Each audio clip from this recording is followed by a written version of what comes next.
সগীরা। সবাই পড়েন আমার সাথে, রব্বিরহামহুমা কামা রাব্বায়ানি সগীরা।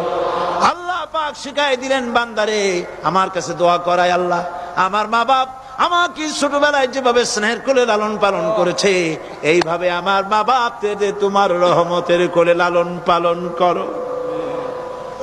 মনে থাকবে ভাইরা? বলেন মনে থাকবে?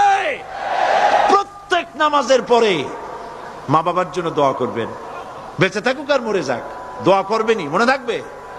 রব্বির হামহুমা কামা রাব্বায়ানি সগীরা। আবার পড়েন, রব্বির হামহুমা কামা রাব্বায়ানি সগীরা। আল্লাহ পাক মায়ের মর্যাদা এত বাড়াইছেন, সাহাবী প্রশ্ন করেছে, ইয়া রাসূলুল্লাহ খেদমত করব কার? হুজুর বলেন তোমার মায়ের, তারপরে কার? তোমার মায়ের, তারপরে কার? তোমার মায়ের, তারপরে কার? তোমার পিতার,